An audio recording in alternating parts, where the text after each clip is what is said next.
அஸ்ஸலாமு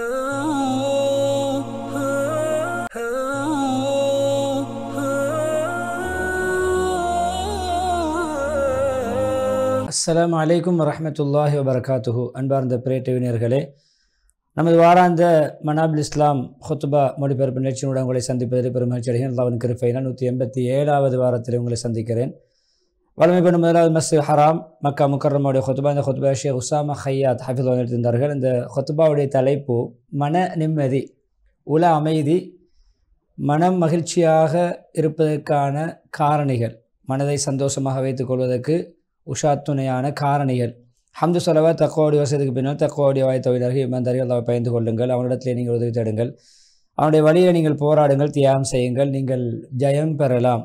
மாயிதா 35 வசனத்தை ஓதி, முஸ்லிம்களே, பொதுவாக மன மகிழ்ச்சி, உள்ளத்துடைய சந்தோஷம், மன நிம்மதி, வாழ்க்கை தூய்மையாக களங்கமற்றதாக அமைவது ஒவ்வொரு மனிதர்களுடைய இலக்காக இருக்கிறது. மக்கள் அனைவர்களும் அன்றாடம் தேடுகின்ற ஒன்றாக இருக்கிறது. எப்பொழுதுமே புத்திசாலிகள் பொதுவாக அடைவதற்கு முயற்சிக்கக்கூடிய ஒரு முக்கியமான ஒரு குறிக்கோள், ஒரு லட்சியம்தான் மன நிம்மதி. எல்லோருடைய முயற்சியுடைய இறுதி இலக்கு மன நிம்மதி, சந்தோஷமாக இருக்க வேண்டும். எனவே ஒவ்வொரு வகையிலே அவர்கள் உதவி அந்த விடயத்தை தேடிக்கொள்கிறார்கள். அதுக்கேற்ற சகல நடவடிக்கைகளை மேற்கொள்கிறார்கள். அதற்கான காரண கர்த்தாக்களை தன்னுடைய வாழ்க்கையில் செயல்படுத்த முனைகிறார்கள். அதற்காக பயணிக்கிறார்கள். அந்த பயணத்தினூடாக, அந்த காரணியினூடாக, அந்த தான் ஈடுபடுகின்ற ஈடுபாடுகளினூடாக இந்த மன நிம்மதி அடைய வேண்டும். அதேபோல் அந்த நோக்கத்தை அடைவதற்குத்தான் எல்லோருடைய முயற்சியுடைய இறுதி அம்சமாக இலக்காக இருக்கிறது. அதேபோன்று ஒரு மனிதன் மன அமைதியாக, நிம்மதியாக, சந்தோஷமாக வாழ்வதென்பது அல்லாஹ் காட்டுகின்ற வழிகாட்டலினூடாகத்தான் நடக்க முடியும். அல்லாஹ் அவருடைய உள்ளத்திலே உதிப்பை ஏற்படுத்தி அதன் மூலம்தான் அவர் அல்லாஹ்வின் மூலம் காட்டப்படுகின்ற வழிகாட்டலை புரிந்து நடக்கின்ற பொழுதுதான் அந்த சந்தோஷம் ஏற்படுவதற்கு மிக காரணமாக அமையும். அதுதான் மன மகிழ்ச்சிக்கு காரணமாக அமையும். நிம்மதியான வாழ்க்கைக்கும் அது துணையாக அமையும். அதுதான் அல்லாஹ்வை அறிவது, அல்லாஹ்வை புரிவது, அல்லாஹ்வுடைய கட்டளைகள், அல்லாஹ்வுடைய வல்லமைகளை, அல்லாஹ்வுடைய சக்திகளை புரிவது தான் அல்லாஹ் ஒளி மூலம் உள்ளத்திலே ஒளியூட்டி அவர்களுக்கு ஒரு அடியானுக்கு வழிகாட்டக்கூடிய விடயம்தான் மாரிஃபத்துல்லாஹ், அல்லாஹ்வுடைய ஏகத்துவம். அல்லாஹ்வை கொண்டு மன அமைதி அடைவது, அல்லாஹ்வுடைய விடயங்களை கொண்டு மன நிம்மதி அடைவது, ஆறுதல் அடைவது, அல்லாஹ்வை சந்திப்பதற்கு கொள்வது. ஷேக் இஸ்லாம் இப்னு தைமிய்யா ரஹிமஹுல்லாஹ் சொல்கிறார்கள், அல்லாஹ்வை கொண்டும் ரசூல் ஸல்லல்லாஹு அலைஹி வஸல்லம் ஈமான் கொள்வது அனைத்து மகிழ்ச்சி, சந்தோஷங்கள், பாக்கியங்களுடைய ஒட்டுமொத்தமான ஒரு விடயம். அல்லாஹ்வையும் ரசூலையும் ஈமான் கொள்வது முழு சந்தோஷத்துடைய அடிப்படை. எல்லா சந்தோஷங்களையும் ஒன்றர பொதிந்த ஒரு விடயம், அவருடைய அடிப்படை. பொதுவாக எப்பொழுதுமே அல்லாஹ்வுடைய தீனை கடைபிடிக்குமாறு அல்லாஹ்வுடைய வேதம், திருவேதம் எப்பொழுதுமே நம்மை வலியுறுத்தி கொண்டிருக்கிறது, ஞாபகம் ஊட்டி கொண்டிருக்கிறது. அல்லாஹ்வு கட்டுப்படுமாறு, எப்பொழுதுமே அல்லாஹ் கட்டுப்பட்டு நடக்குமாறு, அல்லாஹ் நமக்கு காட்டி தந்திருக்கின்ற வழிமுறைகள், வாழ்க்கை முறைகளிலே நிலையாக செயல்படுமாறும், அல்லாஹ்வுடைய திருப்தியை தேடுமாறும், பாவங்களை விடுமாறும் எப்பொழுதுமே குர்ஆன் நமக்கு வழிகாட்டி கொண்டு ஞாபகம் ஊட்டி கொண்டு இருக்கிறது. எப்பொழுதுமே இப்படியான விடயங்களை கடைபிடிக்கின்ற பொழுது நமக்கு ஒரு உத்தரவாதம் கிடைக்கிறது. மனமான வாழ்க்கை, இம்மை மறுமையில் உலகத்தில் நிம்மதியான மன நிம்மதி, சந்தோஷம் கிடைக்கும் என்று குர்ஆன் பின்வரும் ஆயத்திலே மிக முக்கியமான விடயத்தை நமக்கு வலியுறுத்துகிறது. இந்த விடயத்தை பொறுப்பேற்ற மன நிம்மதியை, மனமான வாழ்க்கையை நமக்கு உத்தரவாதம் அளிக்கின்ற ஒரு விடயத்தை அல்லாஹ் இங்கு வாக்களிக்கிறான். யார் ஆண் பெண் யாராக இருந்தாலும் நல்லமல் செய்கிறார், ஈமான் கொண்ட நன்மையில் ஈமான் கொண்டு நல்லமல் செய்கிறார் என்றால் அவரை நாங்கள் நிச்சயம் மனமான நிம்மதியான சந்தோஷமான வாழ்க்கை வாழ வைப்போம். அவர்கள் செய்து கொண்ட நற்கிரியைகளின் காரணமாக சிறந்த கூலி அவர்களுக்கு நாம் நிச்சயம் கொடுப்போம். ஆயத் சொன்னால் துணை. எனவே இந்த ஆயத்தினூடாக அல்லாஹ் நமக்கு ஒரு உத்தரவாதம் அளித்திருக்கிறான். மனமான வாழ்க்கை வேண்டுமா, ஈமான், சாலிஹான அமல், நல்ல அமல். பொதுவாக அடுத்த விடயமாக சொல்கிறார்கள் ஈமான், அல்லாஹ்வை புரிதல், அல்லாஹ்வுடைய வல்லமை அறிதல், ஈமான். அதுக்கு அடுத்ததாக படைப்பினங்களுக்கு உபகாரம் செய்வது. உபகாரங்களுடைய சகல வகைகளிலும் ஒன்று அவர்களுக்கு எது பயனளிக்கும் அதை கொண்டு பயனளிப்பது, அவர்களுக்கு பொருளாதார உதவி, அவர்களுக்கு நம்ம பட்டம் பதவியினூடாக அவர்களுக்கு சேவை, நல்ல பிரயோசனமான அறிவை, ஞானங்களை கற்றுக் கொடுப்பது, நன்மையை ஏவுவது, தீமையை தடுப்பது, உறவினர்களை நிபந்தங்களை சேர்ந்து நடப்பது, உபகாரம் செய்வது, ஒத்தாசை புரிவது, சதகா, தான தர்மங்கள் கொடுப்பது, இது அனைத்திலுமே உள்ளம் செய்கின்றவருடைய உள்ளத்திலே ஒரு சிறந்த ஒரு விரிவு, விசாலம், சந்தோஷம் ஏற்படுவதில் பெருந்தாக்கம் இருக்கிறது. இப்படியான விடயங்களை செய்கின்ற நபருக்கு உல மகிழ்ச்சி, மன மகிழ்ச்சி, மன நிம்மதி கிடைக்கும் என்பதிலே இந்த செயல்கள் மிக பிரதிபலிப்புள்ள செயல்களாக இருக்கின்றன. அல்லாஹ்வுடைய அடியார்களே, மூன்றாவது விடயமாக மன அமைதிக்கு அவர்கள் சொல்கின்ற காரணிதான், ஒரு மனிதன் முழு பங்கை, நட்பாக்கியம், சந்தோஷத்துடைய மகிழ்ச்சியின் முழு பங்கை அடைவதற்கு, வெற்றி அடைவதற்கு மிக முக்கியமான ஒரு காரணிதான், தூண்டுகோல் தான் தீய குணங்களை விட்டு ஒதுங்குவது, கெட்ட குணங்களை விட்டு ஒதுங்கி நடப்பது, குரோதங்கள், வஞ்சகங்களை விட்டு உள்ளத்தை தூய்மைப்படுத்திக் கொள்வது, எப்பொழுதுமே கசடுகளை விட்டு உள்ளத்தை பரிசுத்தப்படுத்திக் கொள்வது, எப்பொழுதும் குரோதம், வஞ்சகம், வைராக்கியத்தை விட்டும் உள்ளத்தை பாதுகாத்துக் கொள்வது. அல்லாஹ் சுப்ஹானஹு வ தஆலா அடியார்களுக்கு சில அடிப்படையான வழிகாட்டல்களை, வாழ்க்கை முறைகளை ஷரீஅத்திலே, மார்க்கத்திலே காட்டி தந்திருக்கிறான். அந்த வழிகாட்டலை பின்பற்றி நடக்கின்ற பொழுதோ அந்த வழிகாட்டல், அந்த வாழ்க்கை முறை, அந்த நன்னடத்தைகள் என்ன செய்யும் தெரியுமா? வேற்றுமையுடைய பண்பாடுகளை, பழக்க வழக்கங்களை இல்லாமலாக்கும், தடுத்து நிறுத்தும். குரோதங்களுடைய தூண்டுகோள்களை இல்லாமலாக்கும். அதே போன்று எப்பொழுதும் மக்களுக்கு மத்தியிலே சந்தோஷத்தையும், மகிழ்ச்சியையும், மன தூய்மையும் ஏற்படுத்தும். நான்காவதாக சொல்கிறார்கள், மன மகிழ்ச்சி ஏற்படுவதற்கான நான்காவது காரணியாக ஹத்தீப் அவர்கள் சொல்கின்ற விடயம்தான் ஒருவருக்கொருவர் பொறாமை கொள்வதை விட்டும், புறக்கணித்து நடப்பதை விட்டும் தவிர்த்து கொள்வது. அதுதான் இமாம் புகாரி முஸ்லிம் ரஹிமஹுல்லா அவர்கள் தன்னுடைய சஹீஹான கிரந்தங்களை பதிவு செய்திருக்கிறார்கள். இமாம் புகாரி ரஹிமஹுல்லாவுடைய கிதாபிலே பதியப்பட்ட ஹதீஸுடைய வார்த்தை பிரயோகம், அனஸ் இப்னு மாலிக் அறிவிக்கிறார்கள், ரசூலுல்லாஹ் சொன்னார்கள், நீங்கள் உங்களுக்கு ஒருவருக்கொருவர் பகை காட்ட வேண்டாம், கோபம் காட்டிக்கொண்டு கோபதாபத்தோடு வாழ வேண்டாம், ஒருவருக்கொருவர் பொறாமை கொள்ள வேண்டாம், ஒருவருக்கொருவர் புறக்கணித்து நடக்க வேண்டாம். இவர் அவரை கணக்கெடுப்பதில்லை, அவர் இவரை கணக்கெடுப்பது, அவரை கண்டால் இவர் ஓடுவது, இவரை கண்டால் அவர் ஓடுவது, ஒதுங்கி நடப்பது, இப்படி நடக்க வேண்டாம். இந்த மூன்று தன்மைகளோடு ஒதுங்கி நடங்கள். அல்லாஹ்வுடைய உண்மையான நல்லடியார்களாக, சகோதர வாஞ்சை உள்ளவர்களாக மாறுங்கள். ஒரு முஸ்லிமுக்கு இன்னுமொரு முஸ்லிமை 3 தினங்களுக்கு அங்கால் தக்க காரணம் இல்லாமல் ஒதுங்கி பிரிந்து பேசாமல் இருப்பதற்கு அனுமதி கிடையாது. எனவே இதுவும் நட்பாக்கிய இந்த மன மகிழ்ச்சியை, மன நிம்மதியை உண்டு பண்ணுவதற்கான அடுத்த காரணி. 5வது காரணமாக சொல்கிறார்கள், எப்பொழுதுமே பிறரை பற்றி புறம் பேசுவதை தெரிந்து கொள்வது. அல்லாஹ் ரசூலுல்லாஹி ஸல்லல்லாஹு அலைஹி வஸல்லம் அவர்கள், நேர்வழியின் தூதுவராக வந்த முஹம்மது ஸல்லல்லாஹு அலைஹி வஸல்லம் அவர்களுடைய யதார்த்தத்தை சொல்கிறார்கள். கீபத், புறம் என்றால் என்ன தெரியுமா? உங்களுடைய சகோதரர் விரும்பாத விடயத்தை அவர் இல்லாத பொழுது சொல்வது. அப்போ கேட்டார்கள், யார சொல்லலாம், நாங்கள் சொல்கின்ற விடயம் குறை அவர்கள் இருந்தாலுமா? ஆம், நீங்கள் சொல்கின்ற குறைபாடு, அவர் விரும்பாத இடத்தில் அவரை பற்றி பேசுகின்ற விடயம் அவர்கள் இருந்தால் அது கீபத், புறம். இல்லாததை நீங்கள் பேசினால் அது இட்டுக்கட்டது, அது வீண் பழி, அபாண்டம் என்று சொன்னார்கள் முஸ்லிம் ரஹிமஹுல்லாஹ் அவர்கள் சஹீஹ் வந்து. அதே போன்று இதை தெரிந்து கொள்வது 6வது காரணியாக, எப்பொழுதுமே கோல் மூட்டுவது, மன தூய்மைக்கும், மன நிம்மதிக்கும், மனதை கலங்கப்படுத்தாமல் நிம்மதியாக இருப்பதற்கும், உள்ளங்களிலே வீணான மாற்றங்கள் ஏற்படாமல் இருப்பதற்கும் தவிர்க்கப்பட வேண்டிய விடயம்தான் கோல் மூட்டுவது, அங்குமிங்கு மூட்டு திரிவது. சொன்னார் அவர்கள், சொர்க்கத்துக்கு கோல் மூட்டி நுழைய மாட்டான். கோல் மூட்டி திரியக்கூடியவன், அங்குமிங்கு மூட்டி விட்டு குத்து பார்க்கக்கூடியவன் சொர்க்கம் நுழைய மாட்டான். இமாம் புகாரி ரஹிமஹுல்லாஹ் அவர்கள் பதிவு செய்திருக்கிறார் சஹீஹ் கிரந்தத்திலே.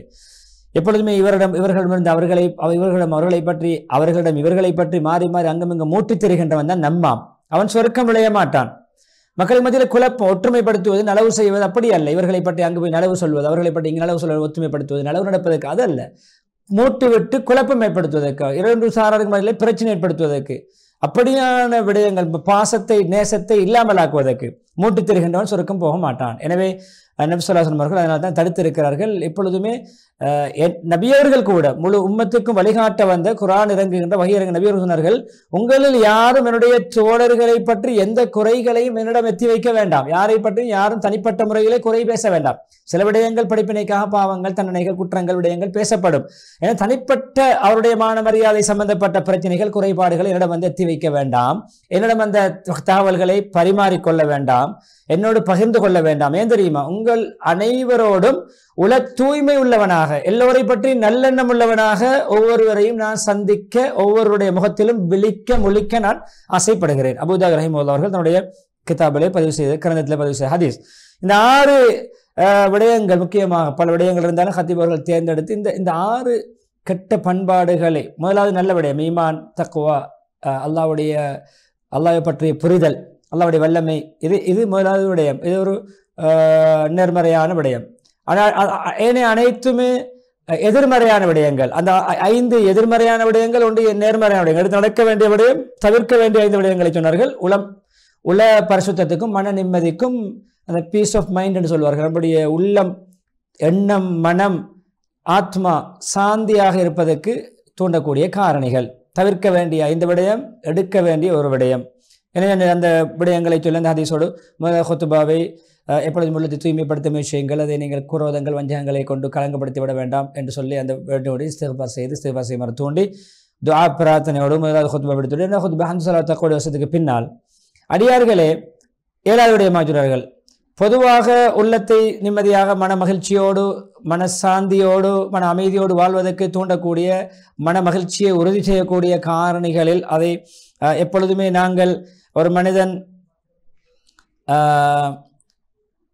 எப்பொழுதும் உள்ளத்தை தூய்மையாக குரோதங்களை விட்டும் வைத்துக் கொள்வதற்கு தூண்டக்கூடிய, அதே போன்று தன்னுடைய வாழ்க்கையில் தான் அடைந்த விடயங்கள் அனைத்தையும், என்னென்ன சிறப்புகளை தனக்கு அடைய முடியுமான விடயங்களை அடைகிறாரோ அப்படியான விடயங்களை பார்த்து, அதே போன்று தன்னுடைய பிறர் நல்ல விடயங்களை சாதிப்பது, பிறர் நலவுகளை அடைவது, பிறர் நல்ல சந்தோஷமான நல்ல நிலைமையில் இருப்பதை பார்த்து எப்பொழுதுமே நாம் உள்ளத்திலே குரோதம் கொள்ளாமல் இருப்பது. தான் ஒரு விடயத்திலே பின்தங்கி இன்னும் ஒருவர் முன்னேறுவது, தான் பின்னேறி பிறர் முன்னேறுவது, பிறர் சக்சஸ் ஆகுவது, தனக்கு சக்சஸ் ஆகாமல் இருப்பதெல்லாம் அது எப்பொழுதுமே மற்றவர்களுக்கும் நடக்க வேண்டும். எனக்கு நடந்த பலகீனம், எனக்கு நடந்த குறைபாடு, நான் அடையாததை மற்றவர்கள் அடையக்கூடாது, நான் அடையக்கூடியதை மற்றவர்கள் கூடாது, நான் தான் முன்னேற வேண்டும், நான் தான் எப்பொழுதும் மேலோங்கி இருக்க வேண்டும் என்ற அப்படியான எண்ணம் இல்லாமல் இருப்பதும் மன மகிழ்ச்சிக்கான ஒரு காரணம். அதாவது பிறருடைய முன்னேற்றம், பிறருடைய சாதனை, பிறருடைய வெற்றி, பிறருடைய வாழ்க்கையின் ஒளிமயமான பகுதிகள் தன்னுடைய மனதுக்கு ஒரு மன வருத்தத்தை ஏற்படுத்தக்கூடாது. நாமும் சந்தோஷப்பட வேண்டும். பிறர் கீழே போக வேண்டும், தோல்வி அடைய வேண்டும், நான் தோற்றால் பிறரும் தோற்க வேண்டும், நான் அசக்தி அடைந்தால் மற்றவர்களும் அசக்தி அடைய வேண்டும் என்ற எண்ணத்தை விட்டும் நம்மை தூய்மைப்படுத்திக் கொள்வது நம்மை சந்தோஷமாக வைப்பதற்கு பிரதானமான ஒரு காரணமாக அமையும். எனவே அது எப்பொழுதுமே சுயநலமாக எந்த விடயங்களையும் பார்க்கக்கூடாது, பொதுநலமாக பார்க்க வேண்டும். எல்லோருக்கும் எனக்கு கிடைக்கும் நிலம் மற்றவர்கள் கிடைக்க வேண்டும், நான் சந்தோஷமாக இருப்பது போன்று மற்றவர்கள் சந்தோஷமாக இருக்க வேண்டும், நான் வெற்றி அடைவது போன்று மற்றவர்கள் வெற்றி அடைய வேண்டும், நான் முன்னேறுவது போன்று மற்றவர்கள் முன்னேற வேண்டும் என்று பொதுப்படையான ஒரு சிந்தனை, சுயநலமற்ற ஒரு சிந்தனையும் நம்முடைய மன நிம்மதிக்கான பிரதானமான காரணம். 2வது ஹுத்பாவிலே முதலாவது, பொதுவாக 7வது சொல்கிறார்கள். தனக்கு துனியாவில் சில பாக்கியம் கிடைத்திருக்காது, அது பிறருக்கு கிடைக்கக்கூடாது என்று ஆசிக்க கூடாது. பிறர் வாழட்டும், பிறர் நல்லா இருக்கட்டும் என்று நினைப்பது. எப்பொழுது பொறாமை சொல்ல வருவதுதான். பொறாமையை தெரிந்து கொள்ள வேண்டும் மன நிம்மதிக்காக. பொறாமைக்காரனுக்கு நிம்மதி இருக்காது. எப்பொழுதுமே பொறாமை இருக்கிற நம்மை கொல்லக்கூடிய ஒரு நோய், ஆட்கொள்ளி நோய், அது நம்மை பலகீனப்படுத்தக்கூடிய நோய், பின்னேற்றக்கூடிய ஒரு நோய். எப்பொழுதுமே அது ஈமானோடு பொறாமை ஒன்று சேர முடியாது. ஒரு மோமினோட உள்ளத்தில் அவர் மோமினாகவும் ஹாசிதாகவும் பொறாமைக்காரனாகவும் இருக்க முடியாது. மோமினாக இருந்தால் பொறாமைக்காரனாக இருக்க முடியாது, பொறாமை இருந்தால் ஈமான் இருக்க முடியாது. இமாம் நஸாயி ரஹிமஹுல்லாஹுடைய கிரந்தத்தில் பதிவு செய்த ஹதீஸ், அபூ ஹுரைரா ரலியல்லாஹு அன்ஹு இருக்கிறார்கள், ரசூலுல்லாஹ் சொன்னார்கள் ஒரு ஹதீஸ்லே ஒரு பகுதி, எப்பொழுதுமே ஒரு அடியானுடைய உள்ளத்திலே ஈமானும் பொறாமையும் ஒன்று சேராது. ஈமான் தண்ணி போன்றது என்றால் பொறாமை நெருப்பு போன்றது. நமக்கு தெரிய பேர் ஹதீஸ் வந்திருக்கிறது, பொறாமை விறகை நெருப்பு எரித்து கருக்கு சாம்பலாக்குவது போன்று நன்மைகளை எரிக்கும் என்று வந்திருக்கிறது. எனவே அந்த ஹதீஸோடு நினைத்து பார்க்கலாம். பொறாமையும் ஈமானும் ஒன்று சேராது. எனவே பொறாமை இல்லாமல் வாழ்வது மனதை நிம்மதியாக இருக்கும். நமக்கு பொறாமை, யாரோட பொறாமை இல்லையா நாம் நிம்மதியாக வாழ்வோம். எனவே பொறாமை என்பது தீய குணம், கெட்ட குணம், படுமோசமான ஒரு தன்மை. எப்பொழுதுமே அது பொறாமைக்காரன் என்று ஒருவனுக்கு பெயர் கிடைத்து விட்டால் அதே அவன் கெட்டவன் என்பதற்கு போதிய சான்று. ஏன், தனக்கு நலவு செய்தாலும் அவர்களுடன் பொறாமைப்படுவான், தனக்கு உபகாரம் செய்யக்கூடியவர்களுக்கு எடுத்திருக்கின்ற சிறப்பை பார்த்தும் பொறாமைப்படுவான்.